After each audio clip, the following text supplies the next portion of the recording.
दोस्तों, एक बार एक वफादार कुत्ते की मृत्यु हो जाती है तो वो भगवान शिव जी के दरबार में पहुंचता है।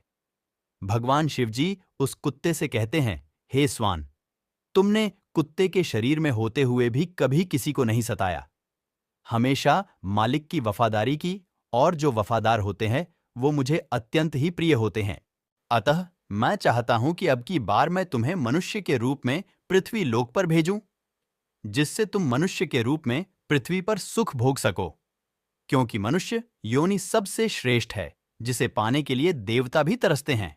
वही भगवान शिव जी की बात सुनकर वह कुत्ता कहता है, हे प्रभु, आप चाहे मुझे किसी भी रूप में पृथ्वी लोक पर भेज दो, मगर मनुष्य रूप में कभी भी मत भेजना। फिर भगवान शिव जी कहते हैं, आखिर ऐसा क्यों? तो कुत्ता कहता है, हे प्रभु, मैंने मनुष्य को कुछ ऐसे घिनौने काम करते देखा है जो बहुत ही गंदे हैं। फिर भगवान शिव जी कहते हैं, यदि यह सत्य है तो हम भी जानना चाहते हैं कि तुमने मनुष्य को ऐसे कौन से काम करते देखा है जो बहुत ही गंदे हैं, जिसकी वजह से तुम्हें मनुष्य योनि से घृणा हो गई है।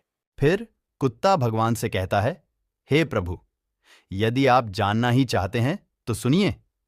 तो दोस्तों, कहानी शुरू करने से पहले हमारा आप सभी से एक निवेदन है कि आप हमारी कहानी में खो जाएं, उससे पहले हमारे चैनल को सब्सक्राइब करके बेल आइकॉन अवश्य दबा लें, जिससे हमारी हर वीडियो का नोटिफिकेशन सबसे पहले आप तक पहुंच सके और आप हमारी हर वीडियो से प्राप्त ज्ञान का अपने जीवन में लाभ उठा सके। तो आइए कहानी शुरू करते हैं। कुत्ता भगवान से कहता है, हे प्रभु, एक बार एक पंडित जी काशी में विद्या अध्ययन करने के लिए गए। उन्होंने 12 वर्ष तक पढ़ाई की। जब उन्होंने सब कुछ पढ़ लिया तो पढ़ने के बाद वे वापस अपने घर पर लौट आए और अपने पिताजी से कहा कि हे पिताजी, मैं सब कुछ पढ़ के आया हूं, मुझे सब कुछ याद है, आप मुझे कोई भी प्रश्न पूछो, मैं उसका उत्तर दूंगा। वही पिताजी कहने लगे, ठीक है बेटा, जब सब कुछ तुम्हें याद है तो मेरे एक छोटे से प्रश्न का उत्तर दो। वही पंडित जी कहने लगे, ठीक है पिताजी, पूछिए। तो पिताजी ने पूछा, मुझे सिर्फ इतना बताओ कि पाप के बाप का नाम क्या है। फिर पंडित जी ने सोचा कि पाप का बाप, यह तो मैंने कहीं भी नहीं पढ़ा, जो किताबें मैंने पढ़ी थीं उनमें कहीं नहीं देखा। फिर तो पंडित जी रात भर किताबें पढ़ते रहे, परंतु पाप के बाप का नाम उसे नहीं मिला। वही पंडित जी के पिताजी कहने लगे, जब तुम्हें पाप के बाप का नाम नहीं मालूम तो तुमने क्या खाक पढ़ाई की है? अभी तक तुम्हें पाप के बाप का नाम भी नहीं मालूम। वही अपने पिताजी की बात को सुनकर पंडित जी कहने लगे, आखिर मैं ब्राह्मण का बेटा हूं। पिताजी, आप चिंता ना करें, मैं पाप के बाप का नाम ढूंढकर ही वापस आऊंगा, चाहे 12 वर्ष मुझे और क्यों ना बीत जाए। वही अपने पिताजी से इतना कहकर पंडित जी पुनः काशी के लिए रवाना होते हैं। फिर कुत्ता कहता है, हे प्रभु, जब पंडित जी घर से काशी के लिए रवाना हो गए तो रास्ते में उन्हें बहुत तेज प्यास लगती है। उन्हें एक घर दिखाई देता है, तो पंडित जी उस घर में जाते हैं और वहां जाकर कहते हैं, मुझे बहुत जोर की प्यास लगी है, अगर घर के अंदर कोई हो तो मुझे पानी पिलाए। तो वही घर से एक स्त्री निकलती है और पंडित जी को पानी पिलाती है। वही पंडित जी पानी पीते हैं और पानी पीने के बाद पंडित जी उस औरत से पूछते हैं, ये घर किसका है? वही वो स्त्री कहती है, हे पंडित जी, आपको यह बात तो पानी पीने से पहले ही पूछनी चाहिए थी कि यह घर किसका है। आपने पानी तो पी लिया है और अब आप पूछते हैं कि यह घर किसका है। तो सुन लो पंडित जी, यह घर एक वैश्या का है, मैं एक वैश्या हूं। वही पंडित जी ने जैसे ही वैश्या का नाम सुना तो उन्होंने एकदम से अपने कान पकड़ लिए और कहने लगे, शांतम पापम, मेरे द्वारा पाप हो गया, मैंने एक वेश्या के घर का पानी पी लिया। अरे पाप का बाप तो मिला नहीं, पाप और हो गया। वही वैश्या कहने लगी, हे पंडित जी, आप आगे कहां जा रहे हैं? पंडित जी ने वैश्या को सारी बात बताई और कहा कि मैं पाप के बाप का नाम ढूंढने जा रहा हूं, जो मुझे काशी में मिलेगा, इसलिए मैं दोबारा काशी में पढ़ने जा रहा हूं। वही पंडित जी की बात को सुनकर वैश्या ने सोचा कि 12 वर्ष जो काशी पढ़ के आए हैं तो भी इन्हें नहीं मालूम कि पाप के बाप का नाम क्या है और पुनः काशी पढ़ने जा रहे हैं। मगर ये कोई जरूरी नहीं है कि पंडित जी जब काशी जाएं तो उन्हें पाप के बाप का नाम मालूम ही पड़ जाए। जब ये मेरे पास आए हैं तो क्यों ना मैं ही इन्हें बता दूं कि पाप के बाप का नाम क्या है। फिर इन्हें इतनी दूर नहीं जाना पड़ेगा। वही ऐसा सोचकर कि वैश्या पंडित जी से कहती है, पंडित जी, तुम्हें पाप के बाप का नाम मालूम करना है। तुम्हें काशी जाने की जरूरत नहीं है। पाप के बाप का नाम तो तुम्हें मैं ही बता सकती हूं। तब पंडित जी कहने लगे, यदि तुम मुझे यह नाम बता दो तो फिर मुझे इतनी दूर क्यों जाना पड़ेगा। वैश्या कहने लगती है, ठीक है पंडित जी, मैं आपको पाप के बाप का नाम बताऊंगी, मगर आप पहले बहुत थक चुके हैं। आप काफी दूर चलकर आए हैं, इसलिए आप थोड़ी देर आराम करें। तब तक मैं आपके लिए भोजन बना देती हूं। फिर भोजन करने के बाद मैं आपको बताऊंगी कि पाप के बाप का नाम क्या है। फिर कुत्ता शिव जी से कहता है, हे प्रभु। जब वैश्या ने कहा, पंडित जी आप भोजन कर लें, तो उसके बाद मैं आपको पाप के बाप का नाम बताऊंगी। तो पंडित जी कहने लगे कि मैं तेरे घर पर भोजन कैसे कर सकता हूं। मैं भोजन कदापि नहीं करूंगा। पानी पी लिया उसका भी प्रायश्चित कर रहा हूं। वही पंडित जी की बात को सुनकर वैश्या कहने लगी, कोई बात नहीं पंडित जी, मैं आपको दाल आटा घी शक्कर दे देती हूं, आप स्वयं बनाकर भोजन कर ले। वही पंडित जी कहने लगे कि तू तो एक वैश्या है, मुझे तेरे घर का तो सीधा भी नहीं लेना है। वही पंडित जी की बात सुनकर वैश्या कहने लगी, अगर पंडित जी आप मेरे हाथों से सीधा ले लेंगे तो मैं आपको 5 सोने की मोहरें दूंगी। फिर तो पंडित जी सोचने लगे कि पाप के बाप का नाम तो पता नहीं कहाँ मिलेगा, ये मोहरें भी हाथ से चली जाएंगी। यदि ये मुझे सीधा देती है, कोई बात नहीं, यहां पर कौन देखता है, मैं इससे सीधा ले लेता हूं और अपने हाथों से भोजन बनाऊंगा और फिर खा लूंगा। आगे कुत्ता भगवान शिव से कहता है, हे प्रभु, पंडित जी को इतनी देर से तो सीधा लेने में तकलीफ हो रही थी, मगर 5 सोने की मोहरों के लोभ में आकर पंडित जी की सारी तकलीफ खत्म हो गई और उन्होंने वैश्या के हाथ से सीधा ले लिया।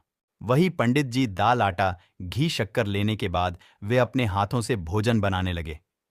फिर कुत्ता कहता है, हे प्रभु, जिस समय पंडित जी भोजन बना रहे थे तो वैश्या पुनः आती है और पंडित जी से कहती है, पंडित जी आपने मेरे घर का पानी पिया है, मेरे हाथों से सीधा भी लिया है, तो अब मैं आपके लिए क्या भोजन बना सकती हूं।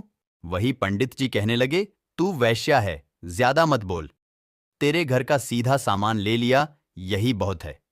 तू एक वैश्या है, तेरे हाथ का बना भोजन मैं कभी नहीं कर सकता। फिर वैश्या कहने लगी, पंडित जी चिंता मत करो, यदि तुम मेरे हाथ का बना भोजन खा लोगे तो मैं तुम्हें उसके बदले में 5 सोने की मोहरें और दूंगी। वही पंडित जी सोचने लगे, यदि मुझे खाना खाने के बदले में 5 सोने की मोहरें और मिल जाएंगी तो मेरे पास 10 सोने की मोहरें हो जाएंगी। पंडित जी कहते हैं, कोई बात नहीं, मैं खाना खा लेता हूं, यहां पर मुझे कौन देख रहा है। फिर पंडित जी वैश्या से कहने लगे, मैं तुम्हारे हाथ का खाना खा लेता हूं, लेकिन तुम स्नान करने के बाद ही भोजन बनाना। तो वैश्या कहने लगी, ठीक है पंडित जी, मैं स्नान करने के बाद ही भोजन बनाऊंगी। वही 5 सोने की मोहरें देने के बाद वैश्या ने पंडित जी के लिए भोजन बनाया और पंडित जी ने कहा, बस अब चली जाओ, मैं अपने आप भोजन कर लूंगा। तभी वैश्या कहने लगी, पंडित जी मैंने आपके लिए भोजन बनाया है, तो अब सिर्फ 5 निवाले मेरे हाथ से खा लो। तो पंडित जी कहने लगे, अंगुली पकड़ के हाथ मत पकड़, मैं तेरे हाथों से कभी भोजन नहीं कर सकता, तू एक वैश्या है। तभी वैश्या कहने लगी, पंडित जी यदि आप 5 निवाले मेरे हाथों से खा ले तो मैं आपको 5 सोने की मोहरें और दूंगी। वही पंडित जी सोचने लगे, अगर ये मुझे 5 सोने की मोहरें और दे देगी तो मेरे पास 15 सोने की मोहरें हो जाएंगी। फिर पंडित जी वैश्या से कहने लगे, ठीक है, यदि तुम अपने हाथों से मुझे भोजन कराना चाहती हो तो अपने हाथों से मुझे भोजन खिला सकती हो। वही पंडित जी की बात सुनकर वैश्या ने पंडित जी को भोजन की थाली परोसी। सामने पंडित जी, इधर वैश्या और बीच में थाली। वैश्या ने निवाला लिया और अपना हाथ पंडित जी के मुंह की ओर बढ़ाया। वही पंडित जी ने भी वैश्या के हाथ से निवाला लेने के लिए अपना मुंह खोला। जैसे ही पंडित जी निवाला लेने वाले थे, तभी वैश्या ने पंडित जी के गाल पर एक जोरदार थप्पड़ मारा। वही पंडित जी आग बबूला हो गए और कहने लगे, तेरी इतनी हिम्मत, तू वैश्या होकर पंडित को थप्पड़ मारती है, तूने बहुत बड़ा अपराध किया है। वही वैश्या ने कहा, पंडित जी मैंने कोई अपराध नहीं किया है, अपराध तो आपने किया है। आप मेरे घर का पानी पीते हैं। पंडित जी बोले, नहीं, आप मेरे घर का सीधा सामान लेते हैं। आप मेरे हाथ से बनाया भोजन करते हैं। आप मेरे हाथ से भोजन करते हैं। जब आप वैश्या के यहां पर कोई काम नहीं कर सकते, तो फिर आप ये सब करने के लिए तैयार क्यों हुए? वही पंडित जी कहने लगे, तेरे भाव के कारण, प्रेम के कारण। तो वैश्या कहने लगी, प्रेम के कारण नहीं, यूं कहिए लोभ के कारण। आपको 15 सोने की मोहरें दिखाई दे रही थीं, इसलिए आप मेरे घर का खाना खाने को तैयार हुए, मेरे हाथ से भी खाने को तैयार हुए। वही वैश्या की बात को सुनकर पंडित जी की आंखें खुल गईं और वैश्या के चरणों में गिरकर वे बोले, आप कोई वैश्या नहीं, आप मेरी गुरु निकली, क्योंकि 12 वर्ष तक काशी में पढ़ने के बाद भी मैं आज तक नहीं जान सका कि पाप का बाप कौन होता है, और आपने मुझे 1 मिनट में बता दिया कि पाप का बाप कौन है। मैं अब समझ गया कि पाप का बाप लोभ होता है और मनुष्य को कभी भी लोभ नहीं करना चाहिए। वैश्या कहने लगी, हे पंडित जी, लोभ के कारण इंसान कितना नीचे गिर सकता है, यह सब तुमने ठीक से समझ लिया। वही कुत्ता कहता है, हे प्रभु, इसीलिए मुझे मनुष्य जाति से घृणा है, क्योंकि मनुष्य लोभ में आकर कितना भी बड़ा नीच काम कर सकता है। प्रभु, मैं अब आपको आगे और बताता हूं कि मनुष्य भरोसे के काबिल भी नहीं होता, वो अपने स्वार्थ के लिए अपनों का ही खून कर देता है। फिर भगवान शिव जी कहते हैं, वो कैसे? तो कुत्ता कहता है, हे प्रभु, मैं बताता हूं। प्रभु, एक बार की बात है, एक शहर में एक बहुत ही धनवान व्यापारी रहता था। उसके पास मेरे जैसा ही एक वफादार पालतू कुत्ता था। अचानक वो धनी व्यापारी बहुत ही गरीब हो गया और उसे अपने कुत्ते को छोड़ना पड़ गया। उसने अपने एक साथी व्यापारी से अपने कुत्ते को गिरवी रखकर 5,000 रुपए का कर्जा लिया और उसने एक नया काम शुरू किया। और उसने अपने व्यापारी साथी से कहा कि जब तक मैं आपके 5,000 रुपए नहीं चुका देता हूं, तब तक मेरा वफादार कुत्ता आपके पास गिरवी रहेगा, और जिस दिन मैं 5,000 रुपए चुका दूंगा, मैं अपने कुत्ते को वापस ले जाऊंगा। और ऐसा कहकर वो व्यापारी वहां से चला जाता है। वही कुछ समय के बाद उसके साथी व्यापारी की दुकान में चोरी हो गई और चोर उसका सारा सामान चुराकर ले गया। मुश्किल से 10-20 रुपए का सामान ही उसकी दुकान में बचा। वही वफादार कुत्ते को पता चल रहा था कि दुकान में चोरी हो रही है, और इस प्रकार वो वफादार कुत्ता चोरों के पीछे भाग गया। उसने वो जगह देख ली जहां पर चोरों ने चोरी का सामान छुपाया था, और फिर जगह देखने के बाद वो वफादार कुत्ता दुकान पर वापस आ गया। वहीं सुबह जब व्यापारी सोकर उठा और अपनी दुकान खाली देखी, तो वो एकदम से रो पड़ा। वहीं साथ में उसके घर वाले भी रोने लगे। व्यापारी तो बिल्कुल पागल सा हो गया, क्योंकि उसकी दुकान का सारा सामान चोरी हो चुका था। लेकिन उधर वो कुत्ता बार बार मालिक की कमीज और पैजामा खींचता हुआ घर के दरवाजे की तरफ भागता रहा, जैसे वो उसको घर के बाहर ले जाना चाहता हो।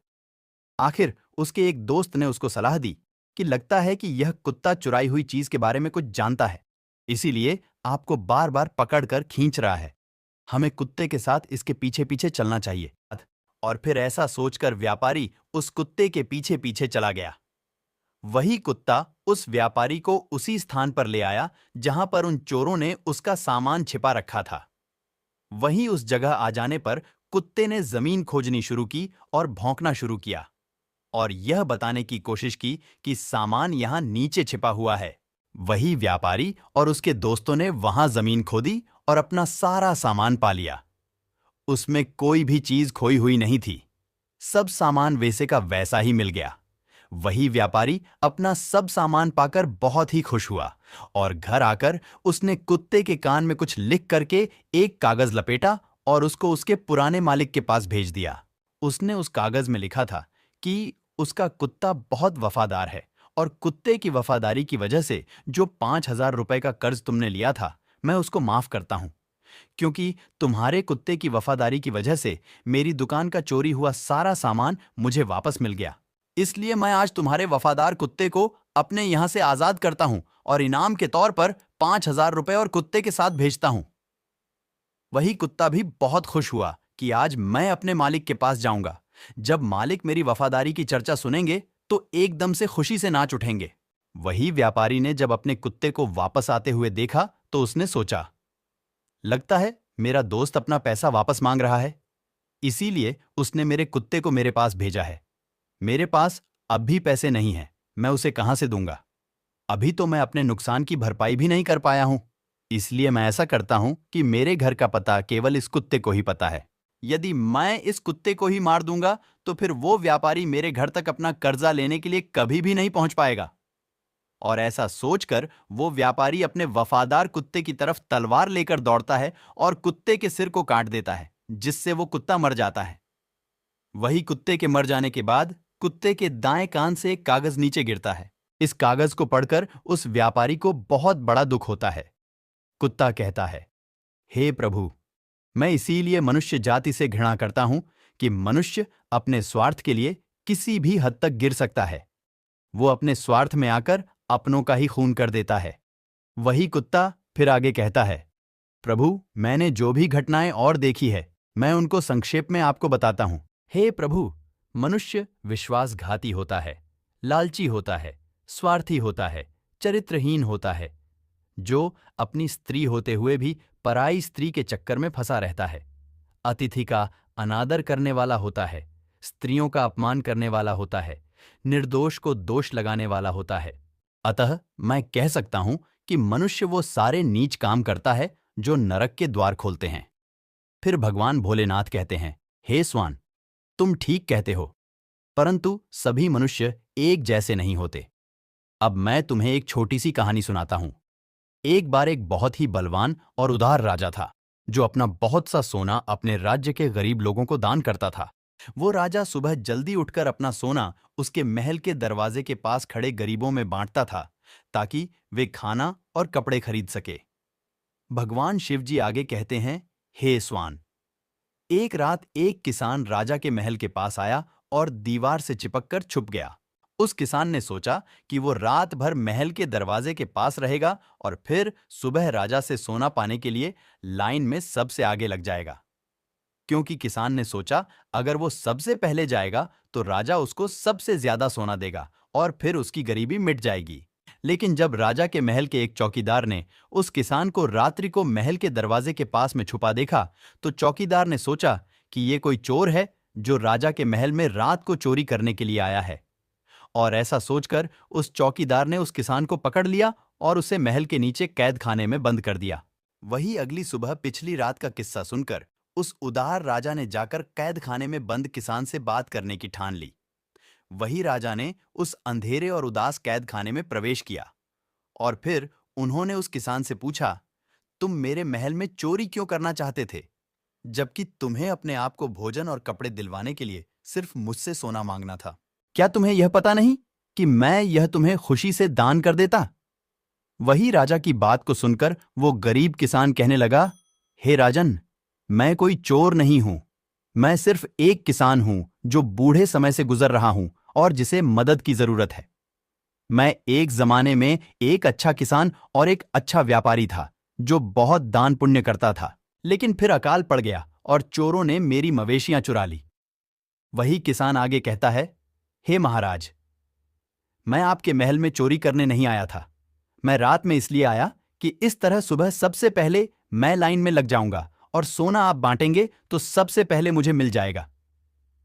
महाराज, मैं जो भी कह रहा हूं वो सच कह रहा हूं। वही किसान की बातें राजा के दिल को छू गईं और उसने अपने सिपाहियों को उस किसान को कैद खाने से छुड़ाने का हुक्म दिया। और फिर उसने उस किसान को 10 सोने के सिक्के दिए, जिससे वो अपनी जिंदगी बना सके। वही किसान ने राजा को धन्यवाद दिया और अपना सोना लेकर महल से निकल गया। लेकिन अगले दिन किसान अपने 10 सोने के सिक्कों से संतुष्ट नहीं था। हर रात को वो महल के दरवाजे के पास इंतजार करता था और हर रात को महल के दरवाजे के पास आकर सुबह होने का इंतजार करता था। और हर सुबह राजा आता था और उसे 10 सोने के सिक्के प्रदान करता था। इस प्रकार 10 सोने के सिक्के वो कई दिनों तक प्राप्त करता रहा। आखिरकार राजा ने किसान से एक दिन पूछा कि जब मैंने तुम्हें इतना सोना दिया है तो तुम रोजाना मेरे महल में क्यों आते हो? क्योंकि मैं समझता हूं मैं तुम्हें इतना सोना दे चुका हूं कि अब तुम गरीब या भूखे नहीं हो। वही किसान कहता है, हे महाराज, मैं आपके जैसा बनना चाहता हूं। वही राजा कहने लगा, यदि तुम मेरे जैसे बन जाओगे तो क्या तुम इस राज्य के गरीबों की मदद करोगे? तो किसान ने कहा, हे महाराज, यदि मैं आप जैसा बन जाऊंगा तो मैं इस राज्य की गरीबी मिटा दूंगा। वही उस किसान की बातों से प्रभावित होकर राजा ने अपना आधा राज्य उस किसान को दे दिया और उसे आधा धन भी दे दिया। वही राजा ने कहा, लेकिन तुम्हें वादा करना होगा कि तुम हमेशा उन लोगों की मदद करोगे जिन्हें तुम्हारी मदद की जरूरत होगी। फिर किसान ने राजा की बात मानी और राजा ने अपना आधा धन और अपना आधा राज्य उस किसान को दे दिया। भगवान शिव जी कहते हैं, हे स्वान, इस प्रकार कई साल गुजर गए और वो किसान बहुत धनवान हो गया।